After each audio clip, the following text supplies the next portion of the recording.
Сәлеметсіңдер ме балалар?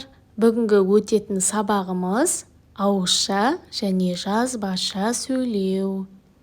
Ауызша және жазбаша сөйлеу түрлерін білемін. Мәтіннің мазмұнын анықтауға бағытталған сұрақтар құрастырамын. Оларға жауап беремін. 5-ші жаттығу. Мәтінді түсініп оқы.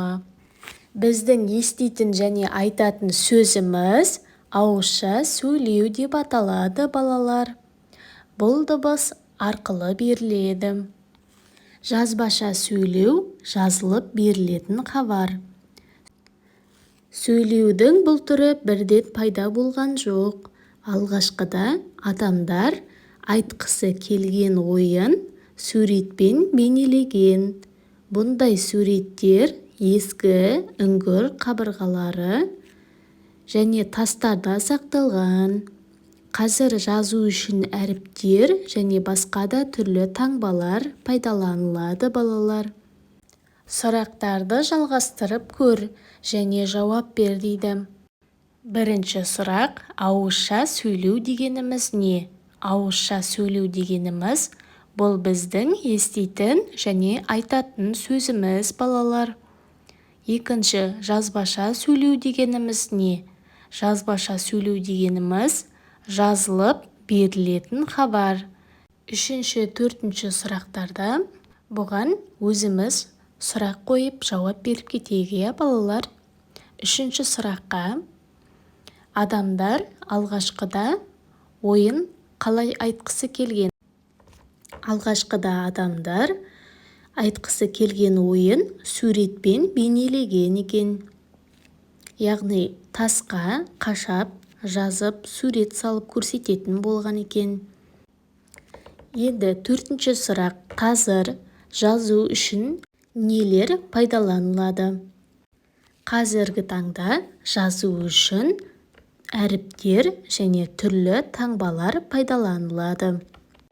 Мәтіннің алғашқы бөлігін көшіріп жазамыз балалар. Мәтіннің алғашқы бөлігі біздің еститін және айтатын сөзіміз ауызша сөйлеу деп аталады. Келесі 6-шы жаттығу. Суреттегі заттар арқылы сөйлеудің қай түрі жүзеге асады? Сыныптас досыңмен бірге талқыла.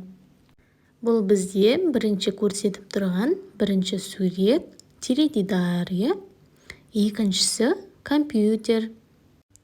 Ендеше балалар, біз теледидар арқылы сөйлеудің ауызша түрін қолданатын боламыз.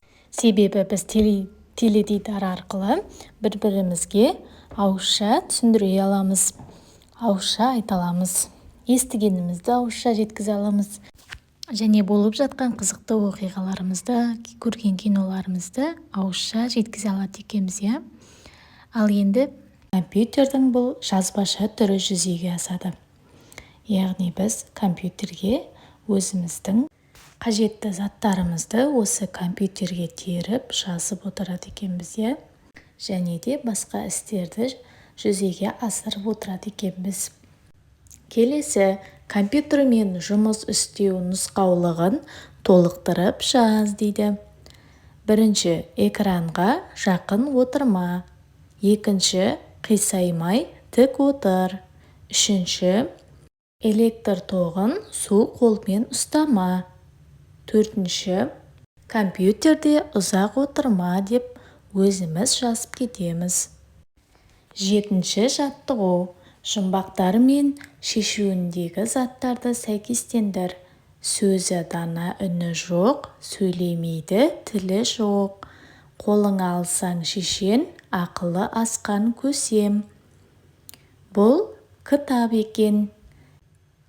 Келесі: әрі шешен, әрі әнші, әрі күйші. Әр үйде бар тапқышым, қане білші. Бұл радио екен балалар. Келесі 8-ші жаттығу.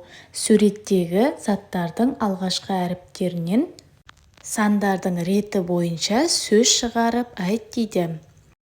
Жүзім, алма, зымыран, балық, алмұрт, шана, ананас.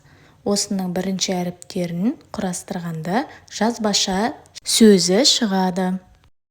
Ауызша сөзін осы тәрізді суреттердің көмегімен құрастырып көр. Бірінші алмұрт, екінші уақыт, үшінші ыдыс, төртінші зымыран, шар, алма. Осылардың бас әріпінен құрастырғанда ауызша сөзі шығады екен балалар. Бүгінгі сабағымыз осымен аяқталды. Сабағым түсінікті болды деген ойдамын. Сау болыңдар балалар.